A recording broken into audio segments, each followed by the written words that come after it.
할렐루야. 우리나라 사람들이 가지고 있는 그 대단히 독특한 그 하나의 성향이라고 해야 될까요? 독특한 하나의 문화, 심성이 하나가 있는데, 그것 중에 하나를 많은 사람들은 한이라고 이야기를 합니다. 한. 그래서 한 많은 인생이라 이렇게 표현들을 많이 하시죠. 이별에 대해서, 그리움에 대해서, 원한에 대해서 한 맺힌 삶, 며느리로서 한 맺힌 삶, 아내로서 한 맺힌 삶, 때로는 누군가는 부모로서, 또 어떤 조직 안에 한 구성원으로서, 특히 이 나라 대한민국 땅의 과거에 우리 옛 선조들이 살아왔던 그런 문화적인 삶의 현장에서 또 가지고 있는 나름대로의 한들, 그것이 대대로 부모 세대들에게까지 내려오고 오늘 우리가 사는 이 세대에도 그 한이라고 하는 이 문화가 우리들 안에 내재되어져 있는 모습들을 보게 됩니다. 그걸 가장 쉽게 볼 수 있는 건 아마 노래가 아닐까 싶습니다. 민속, 창, 이런 노래들, 그런 문화들 속에 그런 한이 서려 있다, 보통 이렇게 많이들 표현을 하는 것 같습니다. 나라적으로 보면 우리나라가 반도잖아요. 그러다 보니까 외세의 침입들이 많았고요. 그로 인해서 가졌던 피해, 어떤 여러 가지 그런 모습들이 결국은 우리에게 대단히 불편함이 되고, 그 불편함이 억울함이 되고, 그 억울함이 나중에는 우리 안에 한으로 내재되어지더라는 것이지요.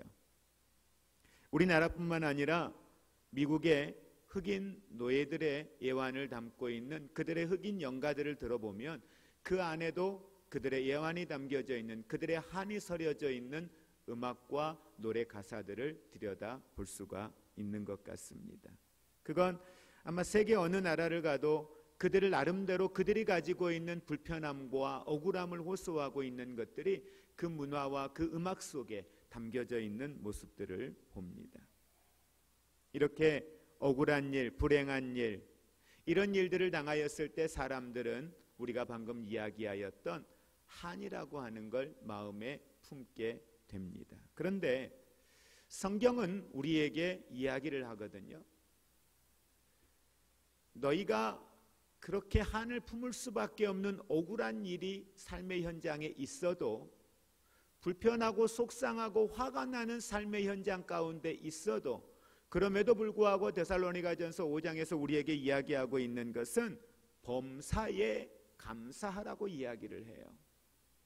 그러면서 그 뒤에 하시는 말씀이 이는 그리스도 예수 안에서 너희를 향하신 하나님의 뜻이라고 이야기를 하는 거죠. 하나님의 뜻이라는 거예요. 뭐가? 감사하는 일이. 언제? 범사라고요. 우리가 아는 것처럼 범사는 어떤 상황 가운데 놓였던지라고 이야기를 합니다. 좋은 일, 불편한 일, 속상한 일, 화나는 일, 억울한 일, 어떤 상황 가운데 있든지 모든 삶의 현장 가운데에 우리가 선택해야 될 것, 하나님이 기뻐하는 것은 바로 감사다, 이렇게 이야기를 하고 있는 것입니다. 때로는 이 말씀이 이해가 되지 않습니다. 차라리 억울하니, 화나니, 한 맺혀 있니, 좀 풀어봐. 화를 좀 내. 억울해, 속상해, 못 살겠어, 가서 그럼 한 대 쥐업해. 차라리 그러면 가서 때리지 않아도, 화내지 않아도 뭔가 대신 나를 위하여서 일해주는 것 같으니까, 내 마음을 알아주는 것 같으니까 좀 마음이 편안해질 것 같아요. 그런데 우리는 이 말씀을 접할 때마다 마음이 불편한 거예요. 왜? 내가 그렇게 못 사니까. 아직 내 안에는 목사가 되었어도, 내가 권사가 되었어도, 내가 나이가 이렇게 70, 80이 되고 이렇게 오랜 인생을 살아봤지만, 하나님 앞에 기도하지만 나도 모르게 내 안에 있는 그 억울함들이 한이 되어서 내 안에 내재되어져 있는 내 모습을 볼 때가 있거든요. 한이라고 표현하기까지는 아니랄지라도 어떤 억울한 일들 때문에 불편해요, 화나요, 미워요, 속상해요. 그런데 감사하래. 참으라는 것도 힘드는데 감사까지 하라고 하니까 감사할 때는 좋은데 감사할 수 없을 때에는 내 안에서 갈등이 일어나는 거예요. 내가 정말 그리스도인이 맞나? 성경은 감사하라고 하는데 도저히 내 마음은 감사가 일어나지 않는 거죠. 말씀대로 살지 못하는 나 자신의 모습을 볼 때 우리들은 그 안에 또 다른 불편함이 나를 힘들게 하고 사탄은 그걸 이용하여서 나를 계속해서 무너지게 만드는 모습들을 볼 때가 너무도 많은 거죠. 그래서 우리가 오늘 이 말씀들을 함께 보면서 특별히 본문의 하박국 선지자가 오늘 하고 있는 이 말들을 우리는 함께 오늘 보면서 어떻게 우리에게 하나님은 감사라고 하는 말이 가능하지? 아니, 이 말씀을 가지고 성경의 인물들 가운데에 그럼에도 하나님 앞에 감사하는 사람들의 삶이 기록되어져 있는데 그들도 우리와 성경이 같은 사람들인데 어떻게 그들은 하나님 앞에 이렇게 감사하는 삶을 살 수 있었을까? 그들의 삶의 모습들을 우리가 함께 묵상해 보면서 그 속에 과연 나는 그러면 오늘 무엇을 선택할 수 있을까? 우리들의 신앙을 다시 한번 점검해 볼 수 있는 시간들이 되기를 원합니다. 하박국 선지자가 살고 있는 시대, 바로 유다의 요시야라고 하는 왕의 말기에 그가 선지자로 부름을 받아서 말씀의 사역을 감당하고 있던 그런 시대입니다. 그런데 요시야가 왕으로 있을 그 당시에는 사실은 이스라엘이 영적으로나 모든 삶이 완전히 무너져 있을 때예요. 이 모습을 보고 있는 하박국 선지자의 입장에서는 이건 아니라는 거예요. 우리 그리스도인이잖아. 우리 하나님의 선민이잖아.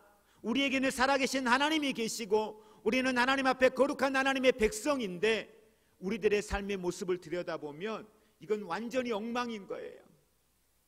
이걸 그리스도인의 삶이라고, 하나님을 믿는 사람들의 삶이라고는 말할 수 없는 그런 죄가 완전히 우리의 삶을 덮고 있는 그런 시대 속에 살고 있었던 겁니다.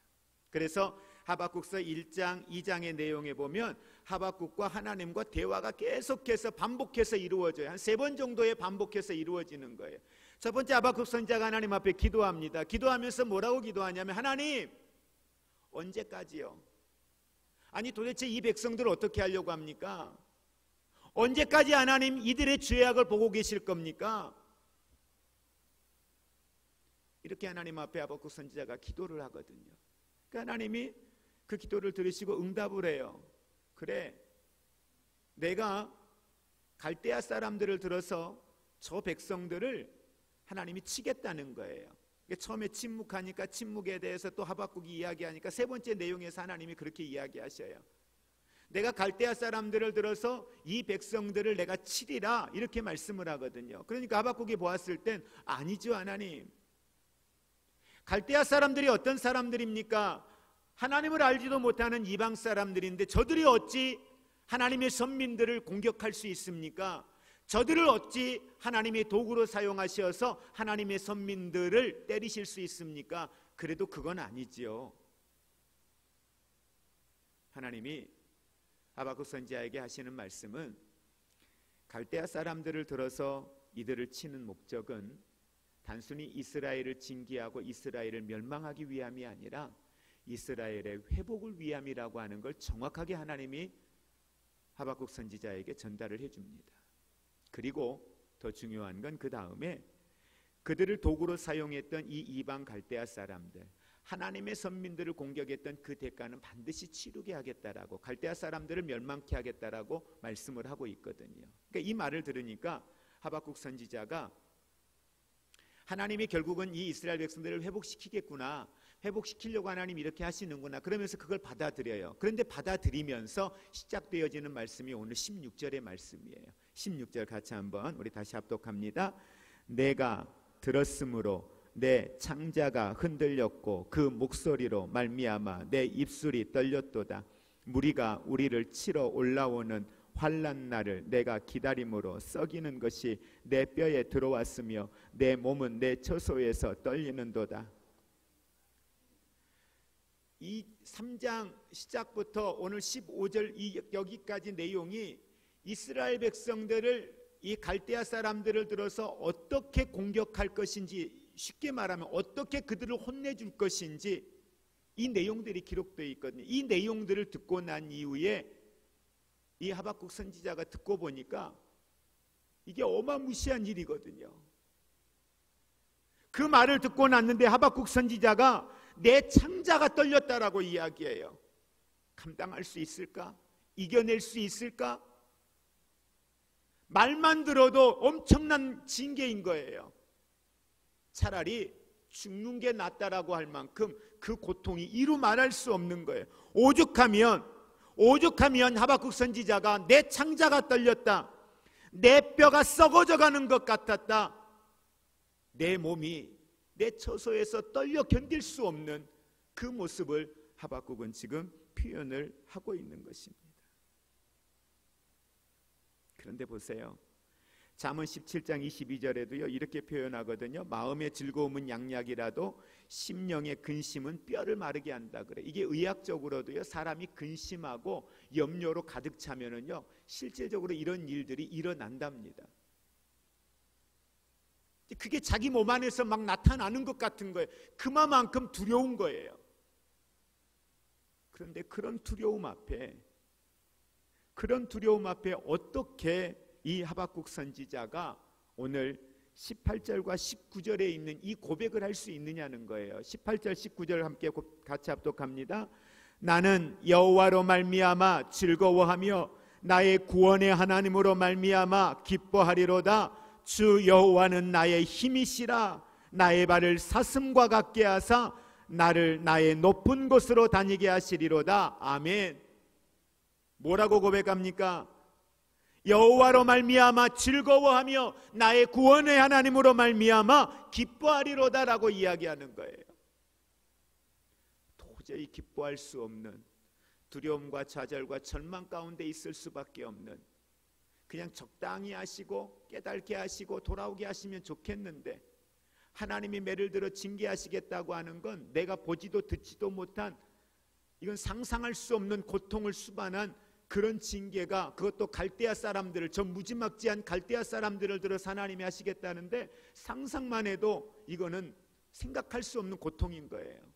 그런데 그런 가운데 이런 찬양을, 이런 감사를 오늘 하박국 선지자가 하나님 앞에 하고 있다는 겁니다.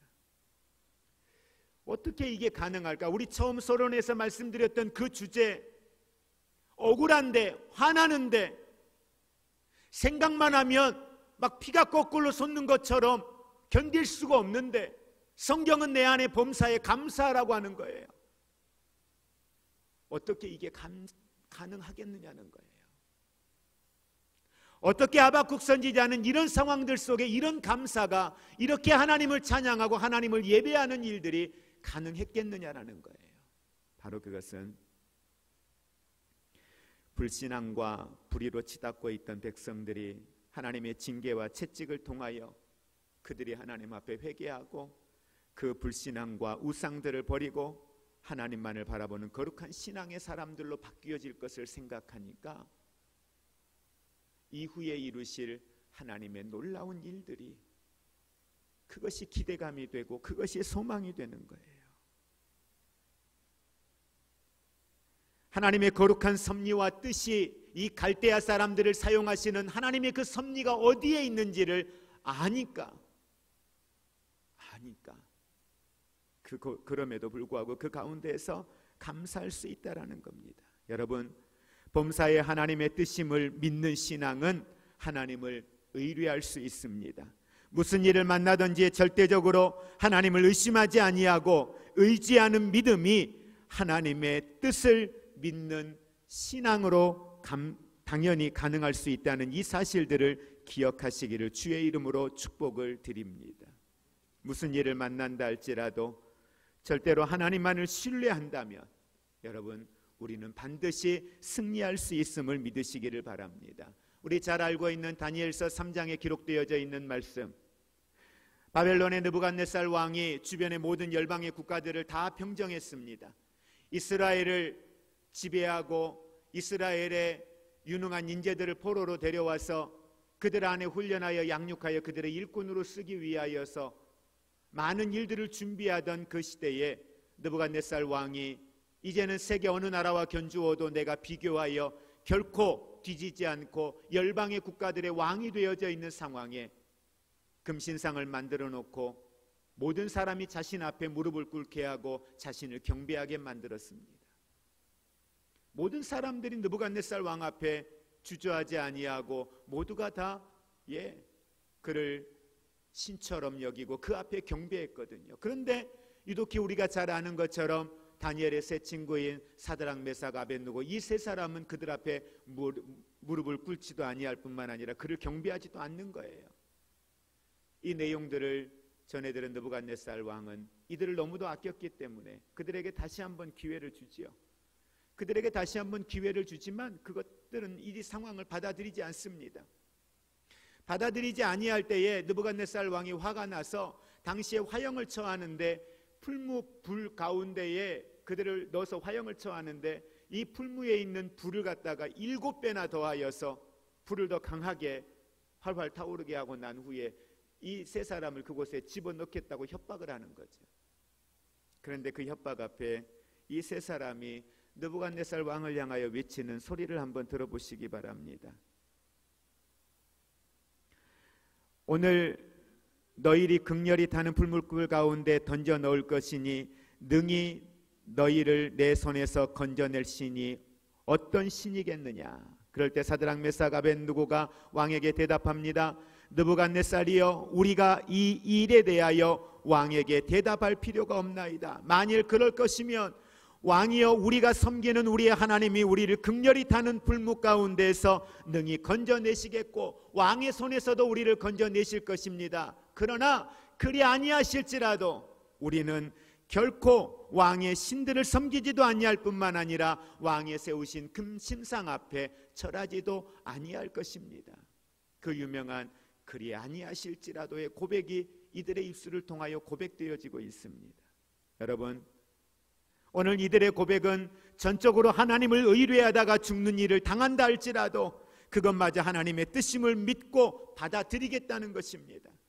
오늘 내가 이걸 지키다가, 오늘 내가 이 자리를 지키다가, 이 믿음을 지키다가 내가 죽는다 할지라도, 내가 오늘 이걸 고수하다가 내가 가지고 있는 소중한 걸 잃어버릴지라도, 아니 내가 이걸 지키다가, 이 믿음을 지키다가 내가 하나님의 말씀대로 살다가 내가 지금 운영하고 있는 사업이 쇠하여진다 할지라도, 내가 이 말씀대로 사는 것 때문에 내가 만나고 있는 이 관계가 깨어진다 할지라도, 어떤 대가를 치르고 어떤 상황이 되어진다 할지라도, 그럼에도 나는 하나님의 말씀을 지키겠습니다.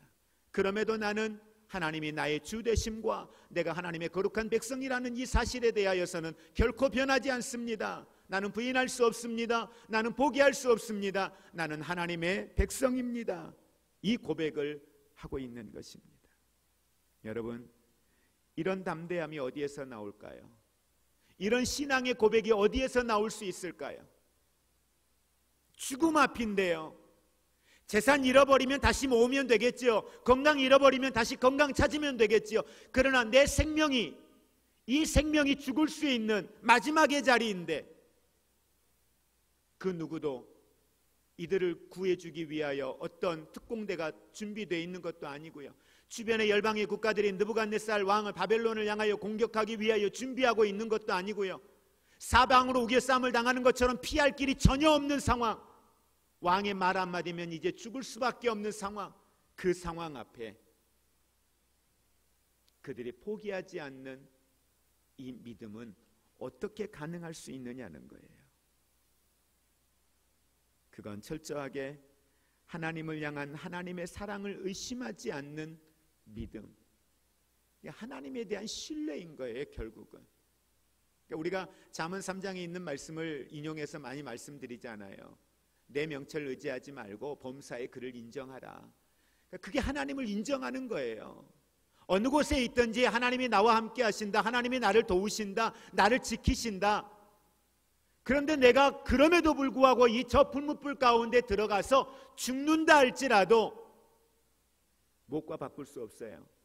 내가 하나님을 향한, 하나님을 믿는 하나님에 대한 사랑과 바꿀 수 없다는 거예요. 이게 히브리서 11장에서 이야기하고 있는 히브리서 11장 1절부터 계속해서 마지막까지 이야기하고 있는 성경에 기록되어 있는 믿음의 사람들에 대한 기록들이 나와 있잖아요.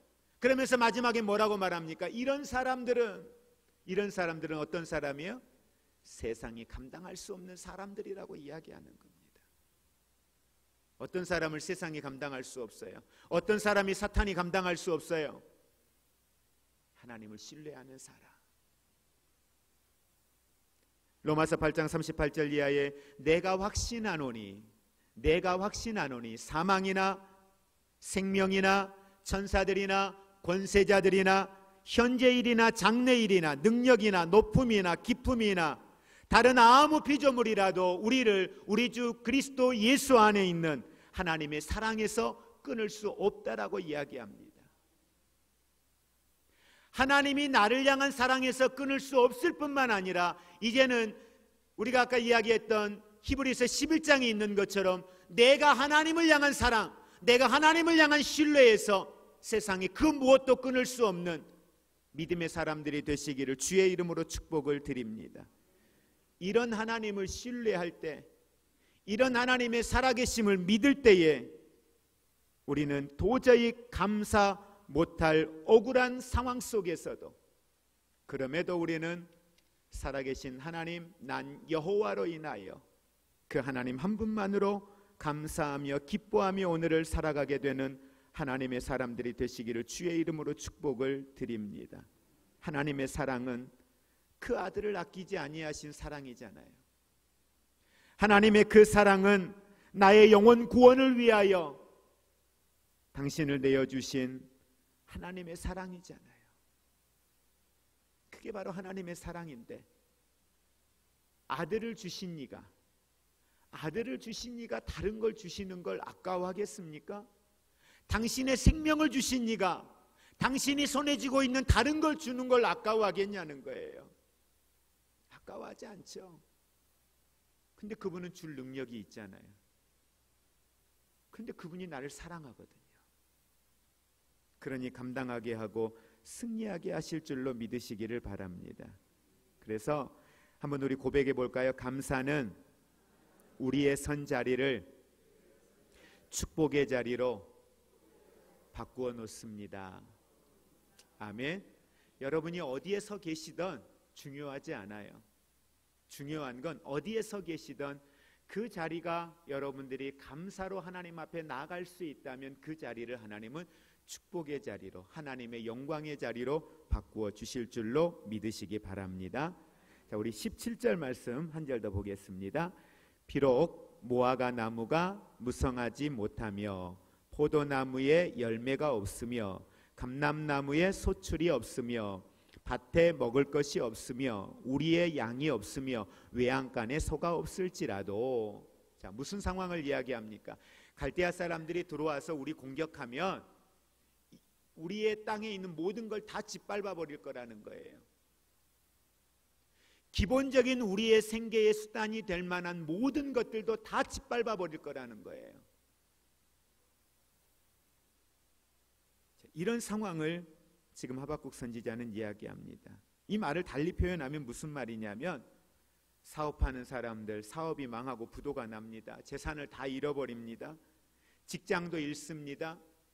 마땅히 직장을 구하고 싶어도 구할 수가 없습니다. 그런데 가족들은 힘들어해요. 가족들은 먹고 사는 일 때문에 힘들어서 견딜 수가 없는 거예요. 그런데 미래에 대한 소망은 전혀 보이지 않아요. 지금 우리 코로나19 때문에 여러분들은 어떻게 피부적으로 느끼시는지 모르겠지만 정말 실질적으로 이런 상황 가운데 있는 분들이 얼마나 많은지 모릅니다.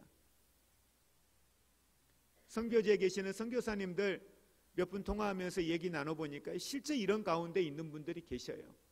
안성에 계신 목사님 한 분 이번에 노예에서 지원할 일이 있어서 협력하면서 전화를 드렸더니 교회를 갖다 개척을 했어요. 개척을 해서 사역을 하다가 공도라고 하는 지역에 신도시가 들어서면서 그곳에 교회를 이전을 했거든요. 이전을 했는데 교인 수가 한 25명 이렇게 늘어났어요. 그래서 목사님 목회를 너무 재밌게 하고 계셨어요.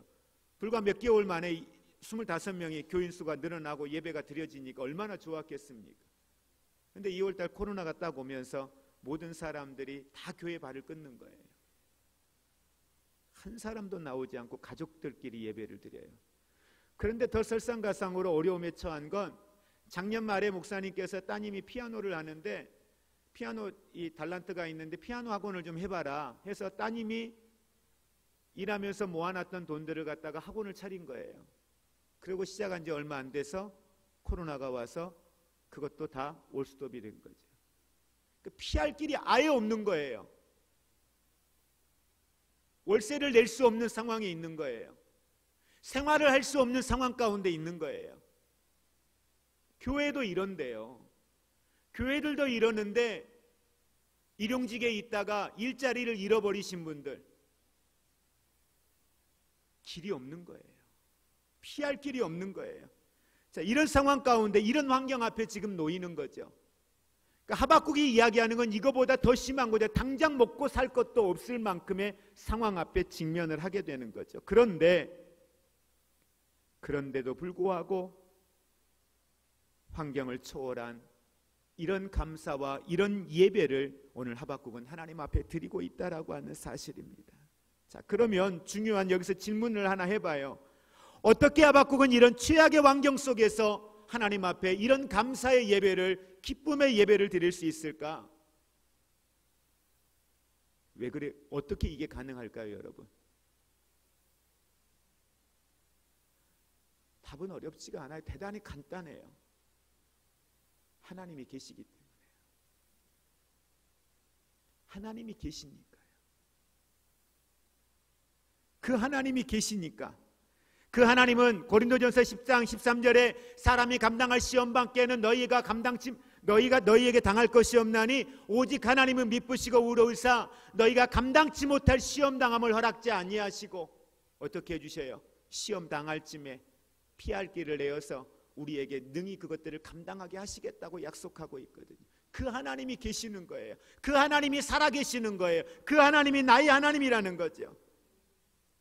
도무지 감당하기 어려운 시험과 고통이라 할지라도 하나님의 뜻과 하나님의 손길은 결국 능히 감당하게 하실 뿐만 아니라 더 나은 것으로 우리의 삶을 축복하시는 하나님, 환경을 초월한 믿음으로 그리 아니하실지라도 고백하며 나아가는 그 자리가 하나님의 영광을 드러내는 복된 자리가 될 줄로 믿으시기를 바랍니다. 여러분, 우리가 억울한 일을 당했을 때, 어떤 고난의 자리를 당했을 때 정말 우리들이 절망하기 쉽지 않아요. 그런데 우리가 정말 어떤 어려움을 당했을 때요, 사람들이 그 당한 문제 때문에 사람들이 무너지는 것이 아니라 그 문제 때문에 절망이라고 하는 감정, 이 절망이라고 하는 이것이 우리를 정말 무너지게 만든다는 거예요. 내 앞에 당한 물질의 문제가 나를 무너지게 만드는 게 아니라 그 물질의 문제를 바라보는 내가 일어설 수 없으니, 감당할 수 없으니 그 앞에 내가 절망을 느끼는 거예요. 절망이라는 감정을 내 안에 가지고 있는 거예요. 이 절망이라고 하는 감정을 붙들고 있는 순간 우리는 절대 일어설 수 없다는 거죠. 절망이라는 감정을 붙들고 있는 순간 우리는 하나님의 살아계심과 하나님의 능력을 내 삶에 가져올 수 없다는 걸 우리는 기억해야 합니다. 쉽게 말하면 하나님의 역사를 방해하는 요소 중에 하나가 이 절망이라고 하는 감정이라는 거예요. 낙담하고 체념만 하고 있으면 여러분 아무런 변화가 일어나지 않습니다. 우리 옆에 분에게 한번 이야기해 볼까요? 낙담하고 체념하고 절망하고 있으면 아무 일도 안 일어납니다. 일어난다면 그냥 내가 좀 더 피골이 상접해지고 내 눈꺼풀이 좀 더 깔아앉고 얼굴에 수심이 더 가득 차는 것밖에 더 있겠습니까? 어떤 변화도 일어나지 않습니다. 여러분, 하나님께서는 가능성을 열어주십니다. 아멘. 그 하나님을 신뢰하고 나아가면 하나님은 능히 감당하게 하십니다. 여러분, 이 확신이 얼마나 컸으면, 이 확신이 얼마나 대단했으면 하박국 선지자는 하나님을 향하여 그렇게 찬양하냐는 거예요. 우리 다시 한번 17절, 18절, 19절까지 한 목소리로 같이 합독합니다. 비록 무화과 나무가 무성하지 못하며 포도나무에 열매가 없으며 감람나무에 소출이 없으며 밭에 먹을 것이 없으며 우리의 양이 없으며 외양간에 소가 없을지라도 나는 여호와로 말미암아 즐거워하며 나의 구원의 하나님으로 말미암아 기뻐하리로다. 주 여호와는 나의 힘이시라. 나의 발을 사슴과 같게 하사 나를 나의 높은 곳으로 다니게 하시리로다. 아멘. 이제는 우리 주 예수 그리스도의 은혜와 하나님 아버지의 사랑하심과 성령님의 교통하심이 어떤 상황 가운데서도 하나님의 살아계심과 하나님의 나의 주 되심과 하나님의 그 능력이 나와 함께 하심으로 나는 넉넉히 이기는 자가 됩니다. 나는 승리합니다. 그 자리가 하나님의 영광을 드러내는 복된 자리가 될 줄 믿습니다. 이렇게 선포하며 믿음으로 나아가는 모든 성도들과 저들의 가정 위에 이제로부터 영원토록 함께 있을지어다. 아멘.